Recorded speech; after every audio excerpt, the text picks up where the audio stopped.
నమస్తే. ఇప్పుడు మీరు చూడబోతున్న వీడియో ఖచ్చితంగా మీకు ఉపయోగపడుతుంది, నచ్చుతుంది కూడా. మరి మీకు నచ్చిన విషయం నాకు తెలియాలి అంటే ఈ వీడియోని మీరు లైక్ చేయాలి, షేర్ చేయాలి, అలాగే మన ఛానల్‌ని సబ్స్క్రైబ్ చేయాలి. మీ సపోర్ట్‌ని నాకు అందిస్తారు కదూ! ఓకే. ఇప్పుడు వీడియోని స్టార్ట్ చేద్దాం. నేను మీ జయశంకర్ సిస్లా. మన పిల్లలకి పుట్టిన తేదీని అనుసరించి బలమైన సంఖ్యాబలంలో పేరు పెడదాం. సమాజానికి దేశానికి బలమైన పౌరులనిద్దాం. ఏ ఇంట్లో కూడా అర్ధాయుష్ మరణాలు లేకుండా చేద్దాం. నమస్తే, వెల్కమ్ టు అవర్ ఛానల్. నేను పద్మిని. ప్రస్తుతంతో పాటు ప్రముఖ ఆధ్యాత్మికవేత్త, ఆస్ట్రోన్యూమరాలజిస్ట్, వేదిక్ వాస్తు స్పెషలిస్ట్, శ్రీ విద్య మరియు హనుమత్ ఉపాసకులు బ్రహ్మశ్రీ డాక్టర్ శివయోగి సిస్లా జయశంకర్ గారు మనతో పాటు ఉన్నారు. మాట్లాడదాం. నమస్కారం అండి. ప్రకృతి ఎప్పటికప్పుడు స్పెషల్ డేస్ ని ఇస్తూనే ఉంటుంది. అంటే ప్రకృతే ముహూర్తాలు పెట్టి పంపిస్తుందేమో రోజుల్ని అని అనిపిస్తూ ఉంటుంది. అలాంటి రోజే ఇప్పుడు మంగళవారం షష్ఠి తిథి కూడి రావటం అసలు చాలా రేర్ గా జరుగుతూ ఉంటుంది ఇది అనేది వింటూ ఉంటాము. సో ఆ రోజు వైశిష్ట్యం ఏంటి, ఎట్లాంటి మనకున్నటువంటి కష్టాల నుంచి బయటపడడానికి సుబ్రహ్మణ్యేశ్వర స్వామి అంటేనే పవర్, అందులో ఎటువంటి సందేహం లేదు. కాబట్టి రకరకాల ఇటి బాధల నుంచి బయటపడడానికి స్వామిని విశేషంగా కొలుస్తూ ఉంటారు. మీ ద్వారా కూడా తెలుసుకోవాలనుకుంటున్నాను. రేపటి రోజున విశిష్టత ఏంటండి? తప్పకుండా. మనం గత మాసంలో సుబ్రహ్మణ్య షష్ఠిని జరుపుకున్నాం. ఏంటి మార్గశిర శుక్ల షష్ఠి రోజు సుబ్రహ్మణ్య స్వామి షష్ఠిని మనం జరుపుకున్నాం. అవును. ఈ షష్ఠి అంటే పుష్యమాసంలో వచ్చే షష్ఠి, శుక్ల షష్ఠి తమిళ దేశం వారికి, కన్నడ దేశం వారికి ఇది ప్రధానంగా సుబ్రహ్మణ్య షష్ఠి అన్నమాట. తమిళ దేశం, కన్నడ దేశం, తుళు ప్రాంతం వారు, ఇంకా ఆ ప్రాంతం వారంతా కుక్కి సుబ్రహ్మణ్య స్వామి ఆలయంలో విశేషమైన పూజలు, స్కంద షష్ఠి వేడుకలు అక్కడ చాలా విశేషంగా జరుపుతారు. సో ఇక్కడ విశేషం ఏంటంటే పుష్యమాసానికి దీన్ని శని మాసం అని కూడా అంటారు. అంటే శుభకార్యాలు ఉండవు కానీ అన్ని నోములు, వ్రతాలు, పూజలు, పునస్కారాలు వీటికి ఎక్కువ ప్రాధాన్యతగా ఉంటుంది ఈ నెలలో. అలాగే మనం సాధన చేసుకోవడానికి కూడా ఈ నెల ఎక్కువగా ఉపయోగపడుతుంది. ఉత్తరాయణ పుణ్యకాలం మొదలైంది. సో మకర సంక్రమణం తర్వాత వచ్చే ఈ షష్ఠి చాలా విశేషమైన ఉత్తరాభాద్ర నక్షత్రయుక్త షష్ఠి, సుబ్రహ్మణ్య షష్ఠి. ఉత్తరాభాద్ర నక్షత్రానికి అధిపతి శని భగవానుడు. సో ఎవరి ఇంట్లో ఆ రోజు విశేషంగా అంటే దాన్ని ఒక అదృష్టం కింద భావించాలి. ఇలాంటి ఒక అరుదైన కలయికతో కూడుకున్న మంగళవారం 16వ తారీఖు జనవరి 16 మంగళవారం నాడు ఉత్తరాభాద్ర నక్షత్రం, షష్ఠి తిథి, సుబ్రహ్మణ్య స్వామి. అంటే మనకి స్కంద షష్ఠి కాకపోయినా కూడా మన ఇంట్లో గనక ప్రాబ్లం ఉంటే, అంటే వివాహంలో జాప్యాలు అవుతున్నా, లేదా వివాహం జరిగి వాళ్ళు ఏదన్నా అడ్డంకులతో ఫీల్ అవుతున్నా, వాళ్ళు ఏదైనా డిస్టర్బెన్సెస్ ఫీల్ అవుతున్నా, వాళ్ళందరికీ కూడా ఇది చాలా బాగా ఉపయోగపడుతుంది. ఆ రోజు సుబ్రహ్మణ్య స్వామిని మీ శక్తి కొలది విశేషంగా ఆరాధించి. ఎలా ఆరాధించమంటారు? సుబ్రహ్మణ్యం సుబ్రహ్మణ్యం సుబ్రహ్మణ్యం సుబ్రహ్మణ్యం అనుకోవాలి. అంతే, నిరంతరం ఆ నామానికి ఆయన అంతే. సుబ్రహ్మణ్యం సుబ్రహ్మణ్యం సుబ్రహ్మణ్యం ఇప్పుడు భగవాన్ సత్యసాయిబాబా వారు ఎవరిని ఉపాసించారని? సుబ్రహ్మణ్యం. సుబ్రహ్మణ్యం సుబ్రహ్మణ్యం షణ్ముఖనాథ సుబ్రహ్మణ్యం సుబ్రహ్మణ్యం సుబ్రహ్మణ్యం షణ్ముఖనాథ సుబ్రహ్మణ్యం. సో సుబ్రహ్మణ్యం అని స్మరించుకోవచ్చు. లేదా మీకు ఏదన్నా మంత్రాలు ఉపదేశం ఉంటే మంత్రానుష్ఠానం చేసుకోవచ్చు. ఏమీ లేని వాళ్ళు కూడా స్వామి సుబ్రహ్మణ్యం అంటే చాలు. ఇలా విశేషంగా మీరు దండం పెట్టుకొని, అంటే అక్కడ మనసు ప్రధానం. మీ మనసు అనే పుష్పాన్ని ఆ స్వామివారి పాదాల దగ్గర అర్పించి ఆ రోజు మీరు స్వామిని పూజించి చేసుకుంటే, వివాహంలో అడ్డంకులు ఉన్నా, మీ వివాహం జరిగి భార్యాభర్తల మధ్యలో డిస్టర్బెన్స్ ఉన్నా ఉంటుందండి. ముఖ్యంగా వివాహంలో జాప్యానికి ఇది బాగా పనిచేస్తుంది. వివాహంలో జాప్యానికి పనిచేస్తుంది, సంతానంలో జాప్యానికి కూడా పనిచేస్తుంది.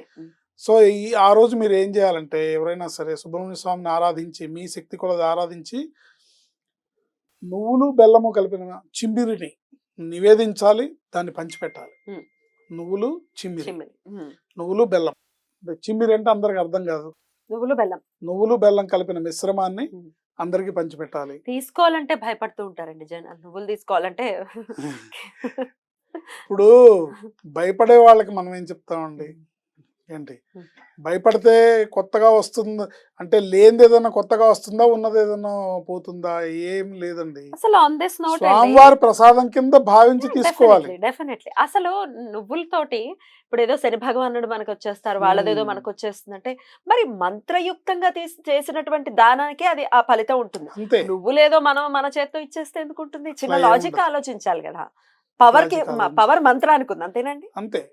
మంత్రంతో పాటు ఈ వస్తువుని జోడించి ఎగ్జాక్ట్లీ దాన్ని దానం ఇచ్చినప్పుడు మాత్రమే ఫలానా కామ్యానికి ఈ ఈ పదార్థాన్ని నేను దానం ఇస్తున్నాను,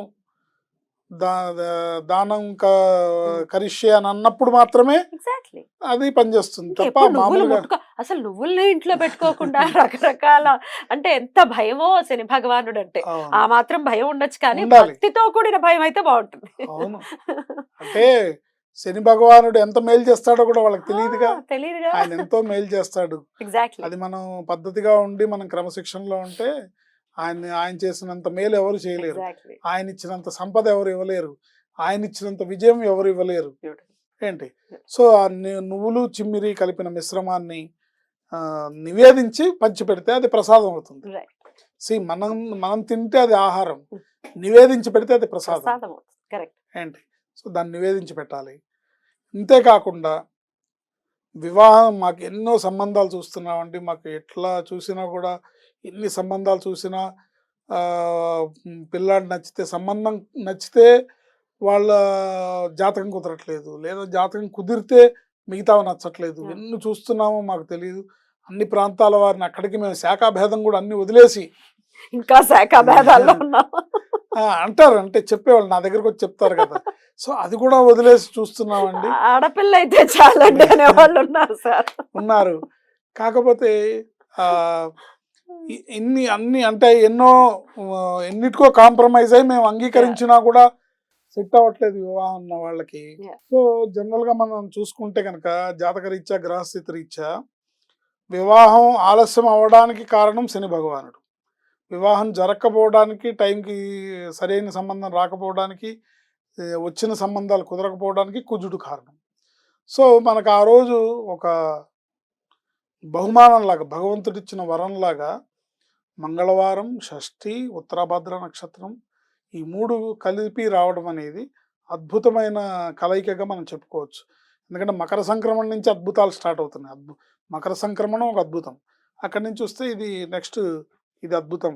షష్ఠి రోజు, ఆ రోజు మనం అనుకున్నట్టుగా ఈ నువ్వులు చిమ్మిరి ప్రసాదం పంచిపెట్టి మీకు ఇంకా శక్తి ఉంటే కనుక మీకు కుదిరినంత మందికి, బాగా చలికాలం కదా పుష్యమాసం అంటే, అందుకని మీకు శక్తి ఉన్నంత మందికి, పేదవారికి లేదా గుడి దగ్గర యాచకులకి, వీళ్ళకి లేని వాళ్ళకి, అవసరం ఉన్న వాళ్ళకి మీరు రగ్గులు పంచిపెడితే మీకు చేతనైంది 1 నుంచి తీసుకోండి. మీరు ఎన్నైనా పంచిపెట్టుకోండి.